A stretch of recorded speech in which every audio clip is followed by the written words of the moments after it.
네, 안녕하십니까 여러분, 반갑습니다. 허니쌤 이동원입니다. 이번 시간도 이렇게 이제 터치패드로 아이캔 노트로 수업을 진행하겠습니다. 월요일이라 여러분 좀 봐주시기 바랍니다. 선생님 출근한 날이 아닌 거 아시죠? 자, 이강국 일본 리스메이커인데 경제학부 교수님이 쓰신 광란의 20년대. 여기 제목 색깔 파란색이라 광란이라는 말은 미칠 광자에 어지를 한자 써가지고 아주 그냥 미친 듯 변화가 있었던, 성장과 변화가 있었던, 요거를 조금만 굵게 할게요. 변화가 있었던 1920년대 얘기를 하면서 지금 코로나19 시대를 좀 벗어나서 2022년을 맞으면 경제가 많이 번영할 것이다, 이런 전망도 있는데, 번영에 대한 전망도, 발전할 거라는 전망도 있는데요. 이강욱 교수님은 전문가로서 우려할 점에 대해서도 말씀하고 있습니다. 쌤이 보니까 우리가 좀 새겨 들을 만하고, 우리가 그동안 계속 얘기했었던 어떤 경제의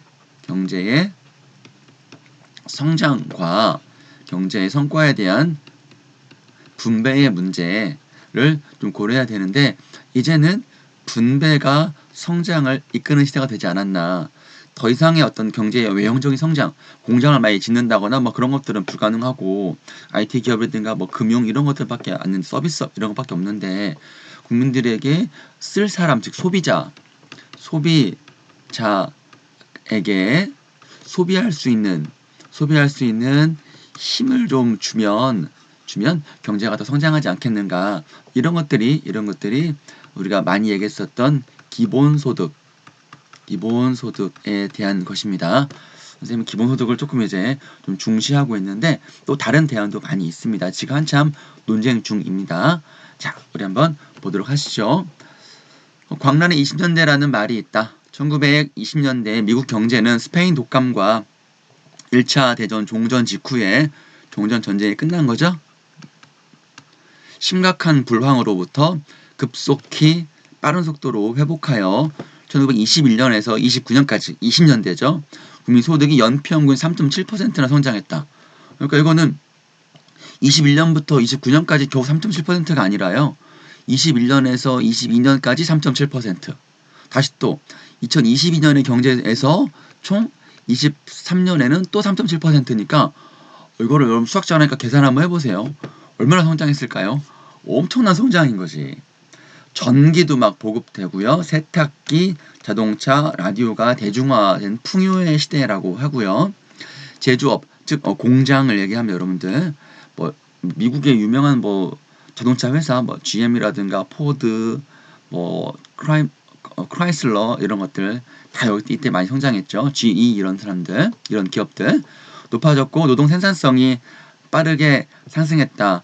노동 생산성이라는 거는 노동자 1인이 만들어내는 물건의 양이 많아졌다. 그건 여러분이 한 단어만 기억해 보세요. 분업 시스템. 분업 시스템이 잘 만들어졌기 때문이에요.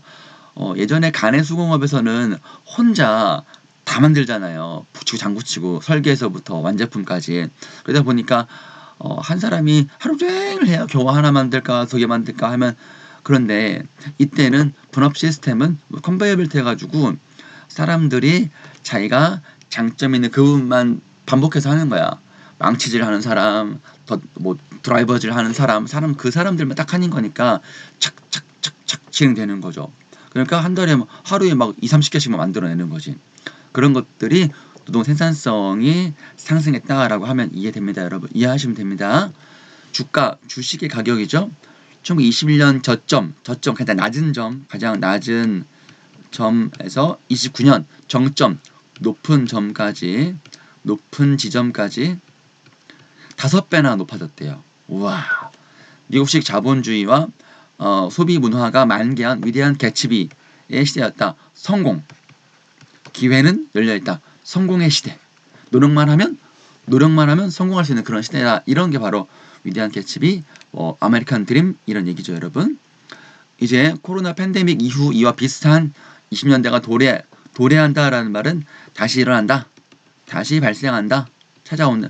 철새 도래지라는 말을 해가지고 다시 돌아온다 이런 얘기거든요. 다시 발생할지 모른다는 기대가 등장하고 있다. 이거는 뭐냐? 경제 성장한다. 경제가 회복하고 성장한다. 이런 기대가 되겠죠. 근거가 뭔가요? 근거가 뭘까요? 우려는 걱정이죠. 과 달리 미국을 필두로, 미국을 선두로 해서 미국을 앞세워서 세계 경제 회복세가 매우 빠르다. 국제통화기금은 IMF죠. 이런 조사하는 곳인데 지난 4월 발표에서 2021년 세계 경제 성장률을 6%로 예측했다. 엄청난 성장입니다. 지금은 마이너스 성장이에요. 코로나19 때문에. 그렇지 않더라도 옛날에 보면 보통 2에서 3% 정도면 엄청 성장한 거지. 중국이 좀 이제 경제가 많이 발전하고 있잖아요. 아직도. 그러니까 중국이 한 5, 6% 되고 좀 선진국에서는 2, 3%도 많지. 1% 2%도 겨우 될까 말까인데 6%면은 엄청난 성장이죠. 지난해 10월의 전망치에 비해 0.8% 높였다. 미국의 성장률은 3.3%나 높였다. 대단한 성장률이 예상되는 거죠. 이와 함께 2020년대에는 생산성도 더 많이 상승할 것이다. 가속화할 것이다. 라는 전망이 제기됩니다. 정보기술, IT 기술이죠. 컴퓨터, 휴대폰, 인터넷 이런 것들 여러분 발전에도 불구하고 생산성의 상승은 70년대 이후로 좀 둔화되었다. 좀 생산성이 잘 많이 늘어나지 않았다. 많이 늘지 않고 멈춰있다. 멈추어있다. 이런 얘기입니다. 둔화되다라는 얘기는요. 성장률이 팍 올라가야 되는데 이렇게 되는 거지. 거의 올라갔다 내려갔다 올라갔다 내려갔다 약간 이렇게 되는 거. 이거를 둔화라고 합니다. 이런 실망스러운 결과는 흔히 최근 기술 혁신의 생산성 효과가 이게 보통 AI라든가 자동화 이런 것들 있잖아요. 이런 것들이 2차 산업혁명을 가져다 준 19세기 말의 커다란 기술 혁신에 비해 좀 제한적이다. 지금 이런 기술 혁신은 저 산업의 전 범위에 파급이 되는데, 이를테면 자동차 같은 경우도 생각해 보세요. 자동차 배 만드는 거 이런 것들 이 자동차를 뚝딱 만드는 게 아니라 여러분들 굉장히 많은 부품들, 보통 2만에서 3만 개 정도의 부품들이 만들어지면 그 관련된 노동자들이 엄청 많이 임금이 높아지고 혜택이 있는 것이지만, 지금의 AI 이런 자동화 이런 것들은 지금 아마존이라든가 무슨 배달의 민족 혹은 우리나라 같은 경우 페이스북 이런 데는 공장이 아니라 일하는 사람들을 많이 고용할 수가 없잖아요. 보통 자동화 돼가지고 이것들도 보통 보면 10사람이 할 거를 기계 하나 하고 100사람이 할 거를 기계 한 대가 하면 그만큼 더 제한적으로 생산성 효과가 제한된다라는 거 여러분 이해되시죠? 그래요. 그러나 스탠퍼드 대학의 브린 율프슨 교수는 인공지능 AI와 같은 범용 기술, 넓게 쓰이는 기술이 도입될 때는 상당 기간 그것을 보완하는 무형 자본에 대한 투자, 소프트웨어, 우리가 AI를 통해서 무인 자동차 기술, 자동차 주행 기술 이런 거 있잖아요. 그러면 5G 통신망도 있어야 되고 카메라 기술이라든가 운전하다 보면 다양한 상황이 펼쳐지는데, 그런 상황들에 대한 어떤 경우의 수를 다 따져가지고 어떤 그 상황에 대해서 상황이 펼쳐질 때 브레이크를 밟아야 될지 엑셀레이터를 밟아야 될지 깜빡이를 왼쪽 킬지 오른쪽 킬지 어떻게 할지 이런 거에 대해 비가 오면 와이퍼를 켜야 될지 안 켜야 될지 다 판단해야 되는 거거든요. 그런 것들이 마치 우리가 인간의 뇌, 비유하자면 인간의 뇌를 만드는 거랑 마찬가지니까 이 소프트웨어에 대한 투자가 엄청나야 되는 거죠. 때문에 총 요소 생산성의 상승이 과소평가된다고 주장한다. 요거는 전문 경제 용어라 쌤 잘 모르겠어요. 즉 생산성 곡선이 제 커브의 모습 띈다. 요거는 이제 그래요. 요거는 보면 이렇게 여러분 그래프가 있으면 투자를 하면 투자하는 만큼 생산성이 올라가는 거는 정비례 그래프라고 생각하면 되죠. X축에 있는 좌표, Y축에 있는 것이 있는데 투자를 하면 투자하는 만큼 생산성이 올라가는 것이 일반적이지만 어떤 정보통신 기술이라든가 그런 것들은 생산성 투자를 한다고 해서 당장 올라가는 게 아니라 이게 이게 요렇게 돼서 좀 시간이 지나자 올라간다는 거예요. 이건 경제에서 그래프 현상이 있습니다. 여기 이 기간만큼은 당장에 마이너스의 수익이 난다는 거예요. 당장 이게 투자할 게 많으니까. 그러니까 이때 이것 때문에 생산성이 늘어나지 않고 이것 때문에 일자리가 많이 늘어나지 않는다는 거예요. 그렇지만 어느 순간이 지나면 생산이 팍 올라간다. 이게 제이콥 현상입니다. 아마 이 부분 때문에 과소평가라는 거가 된 것 같습니다. 문맥적으로 보면 여러분 쌤 똑똑하죠? 미안합니다. 자, 그런데 이제 앞으로 이제 이런 투자들 많이 하면 5G, 6G 같은 것도 많이 나오겠죠. 사물 인터넷, IoT 이런 것들도 엄청나게 많습니다. 로봇도 마찬가지죠, 여러분. 로봇도 있으니까 이런 것들 지금 한참 투자 막 중이니까 당장 아니어도 한 20년, 10년쯤이면은 팍 올라갈 때가 있다라는 그런 얘기입니다.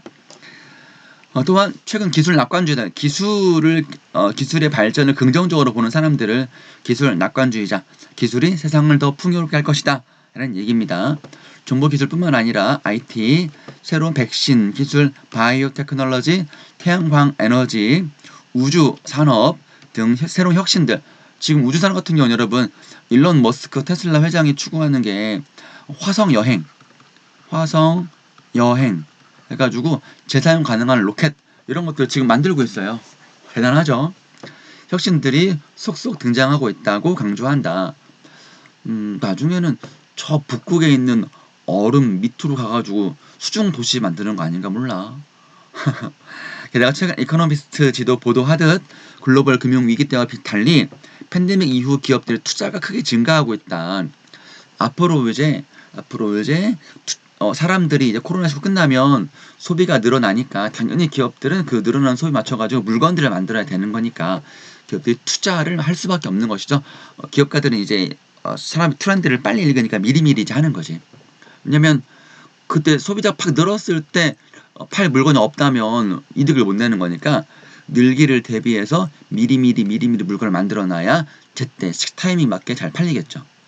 얘는 장기 정책 2020년부터 2021년까지 코로나19 때문에 나가지도 못하고 사람도 못 만나고 휴가도 못 가니까 소비를 할 수가 없고 또 일자리가 또 이제 많이 이제 뭐랄까 사람 내보내고 하면 그 사람들 이제 월급이 줄어드니까 쓸 수도 없는 거지. 그런 거를 장기 정체가라고 하고 이것이 코로나19 끝나면 이제 끝날 거 아닙니까?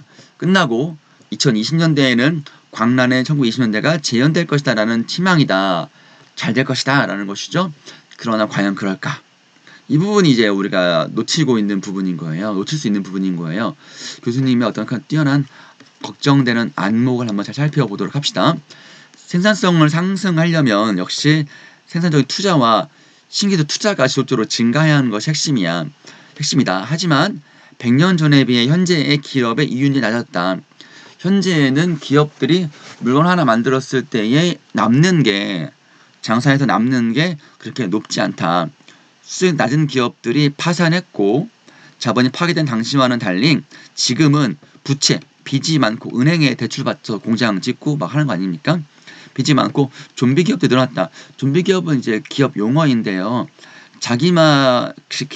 기업에서 만들어낸 물건만 가지고 기업이 운영할 수가 없어서 외부의 자본으로 먹여 살리는 겁니다. 그러니까 자기 혼자 숨을 쉴 수 없다라고 이해하면 돼요, 여러분. 외부에 산소호흡기가 있어야지만이 숨을 쉴 수 있고 하는 그런 상태니까 굉장히 안 좋은 상태인 거죠. 이런 것들은 이제 외부의 자본이 보통 이제 공적 자금이어가지고 국민의 세금일 수 있기 때문에 이런 기업들은 빨리 퇴출되는 것이 맞는데 그렇지 못할 수 있습니다. 그러면 계속 이제 국민 세금이 충나는 거니까 장기적으로 봤을 때는 안 좋은 거죠. 그렇게 이해하시면 돼요. 또한 최근 독점의 심화, 특히 뭐랄까 우리 배달의 민족 같은 경우 여러분 우리나라에서는 배민 같은 경우는 배달 앱을 거의 다 통합하고 있잖아요. 그래가지고 뭐 갑질하고 뭐 그런 것들 여러분들 뒷돈을 좀 줘야 자기네 가게가 상위에 앞으로 프론트 페이지에 노출되고 이런 것들 막 배달 수수료 막 올리고 그러니까 가게한테서 수수료 높게 받고 배달 라이더들한테 수수료 짜게 주고 배민만 배불리고 이런 것 때문에 한참 논란이 됐잖아요 그때. 그런 것도 있고 그래서 이제 기술 어떤 그런 기술을 먼저 만드는 사람이 임자다라는 그런 심보로다가 거의 막 독점하는 거예요. 독점 내 거야 이렇게 되는 거니까 문제가 되고 또 역동성의 둔화 더 이상 발전할 게 없다라는 생각인 거죠. 새로운 먹거리 미래 먹거리 이런 것들을 찾기가 쉽지가 않다라는 것입니다. 둔화는 자원 배분과 관련된 생산 상승을 억제한다. 그렇습니다. 옛날만큼 생산성이 그렇게 상승되지 않는다. 생산성이 상승돼야지만이 뭐랄까 노동자들이 많이 고용할 수 있고 월급도 늘어나고 그걸 통해 소비가 늘어나고 그러면서 사회가 좀 이제 경기가 좀 호황이 되는 거거든. 그런 사이클이 있는 거거든요. 사이클만 간단하게 적어보면 생산 상승이라는 말은 노동자의 일자리가 증가한다는 것이고 그러면 월급이 올라간다는 것이고 그러면 시장에 물건이 많이 팔린다는 소리입니다. 물건이 많이 팔리면 기업도 이윤이 좋고 또 정부에서 세금도 늘어나고 이런 것들 때문에 좀 경제가 잘 된다. 호황으로 갈 가능성이 있는 것인데 1920년대는 그렇게 됐는데 2020년대는 그럴 가능성을 좀 준다라는 생산성이 그렇게 많이 늘어나는 게 아니니까 나아가 블룸 교수 등은 새로운 아이디어를 만들어내는 연구개발 생산성 자체가 여러 산업들과 경제 전체적 역사적으로 좀 하락해왔다. 그러니까 새로운 아이디어를 계속 하긴 하지만 더 이상의 새로운 게 있을까 싶을 정도로 많이 개발됐다는 거예요. 불평등의 심화와 불황으로 인한 총소외 정책. 이거는 이제 쉽게 말하면 불평등이 심화되고 부자는 계속 부자가 되고 가난한 사람은 계속 가난한 사람이 되고 불황으로 이제 일자리가 줄어들면 노동자들의 월급이 거의 줄어드는 거죠. 그러면 수요가 물건을 살 수가 없어. 물건을 살 수 없죠. 이게 총수요가 줄어든다거나 늘어나지 않고 정체된다는 겁니다. 그럼 이것은 이제 경제가 호황의 반대가 불황이 된다는 거니까 조금 악영향을 미칠 수밖에 없는 거겠죠. 더욱 중요한 질문은 경제 성장의 성과가 모두 골고루 나눠지는가, 즉 배분의 문제, 분배의 문제가 잘 안 된다. 지금 저기 아마존이라든가 카카오 뭐 이런 부자 그런 사람들은 월급 엄청나게 많이 벌잖아. 이런 것들이 좀 그렇다. 광란 20년대에도 노동자들에게는 결국 번영 시대가 이 시대에도 노동자들은 그렇게 많이 좋은 시대는 아니었다. 자유방임 정책 따라 자유방임주의는 정부의 개입을 최소화하는 거예요. 즉 이런 말은 뭐냐면 기업이 좀 이제 갑질을 해도 막을 수가 없는 거야. 막을 수가 없는 상태인 거예요. 노조 조직률은 낮아졌고 노조가 만들어야 노동자들의 어떤 그 권리가 보장되는데 그게 잘 안 됐고 노동 생산적 1인당 물건은 많이 만들어내지만 그에 비해 똑같은 어떤 그런 걸 열심히 일했다는 얘기니까 임금은 똑같이 안 올라갔고 상위 1% 초고층 초고 부자만 소득이 많아졌고 그럼 당연히 불평등도 심화되었겠죠. 이는 오히려 1980년대 이후 지금까지 나타난 변화와 유사하고요. 이제 많은 선진국 시민들은 변화가 필요하다. 어떤 변화가 필요하다. 좀 더 성장보다는 분배로 좀 가야 되는 거 아니냐라는 것입니다. 그래서 설문조사 결과를 인용하고 있죠. 미국에서 경제 구조가 크게 변화하거나 완전히 개혁되어야 한다. 이대로는 안 된다라는 것이 50%면은 과반수니까 대단한 거죠. 필요가 없다는 10%에 불과한 거니까 나머지는 한 87%, 88% 정도는 변화가 아마 크게 거부감이 없다라는 것도 봐야 될 수도 있습니다. 독일, 영국 같은 선진국도 마찬가지고요. 대부분의 미국인들은 빈곤층에 대한 정부 지원 확대와 부자에 대한 증세, 부자에 대한 세금을 더 늘리는 거야. 부자에 대한 세금을 늘리는 거를 지지했다, 찬성했다 이 소리입니다. 40년 만에 약자와 노동자 편을 들고 부자 증세를 추진하는 큰 정부. 큰 정부라는 말은 이제 작은 정부, 여기 이제 자유방임주의는 정부의 개입을 최소화하는 것은 우리가 비유적으로 정부 역할을 축소한 것이죠. 그래서 요거는 우리가 작은 정부로 하는 건데요. 큰 정부라는 거는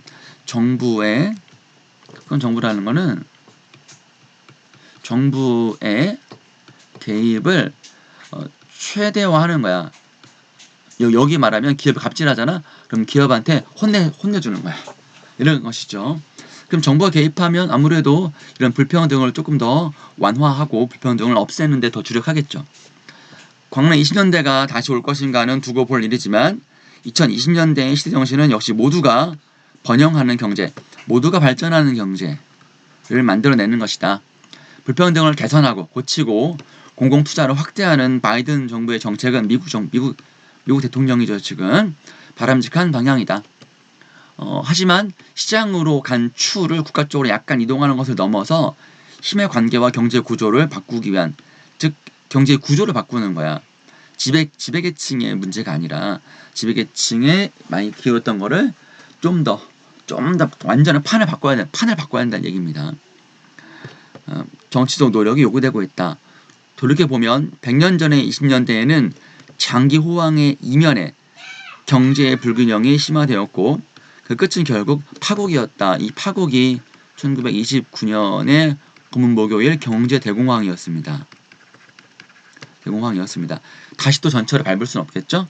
대공황을 막고 모두가 다 어느 정도 인간답게 살 수 있는 세상 되기 위해서 좀 더 공평한 분배, 그리고 너무 불평등이 심화되지 않는 공평한 분배, 소득 불균형 해소, 독점 철폐, 이런 것들이 필요하고, 그렇다면 정말로 다시 광란의 업그레이드된 20년대가 재현되지 않을까요? 지금 우리도 여러분들 이제 내년에 대통령 선거가 있잖아요. 그래서 대통령 후보들의 공약을 잘 보시면 경제 구조, 우리의 다음 대한민국을 어떻게 바꿀 것인가, 그런 어떤 장기적인 비전을 제시할 거예요. 이 비전이 어느 상위 1%만이 아니라 대다수를 위한 그런 정책인지 우리가 눈뜨고 잘 보시면 좋겠습니다. 자, 이번 시간은 여기까지 하겠습니다. 여러분 수고했습니다.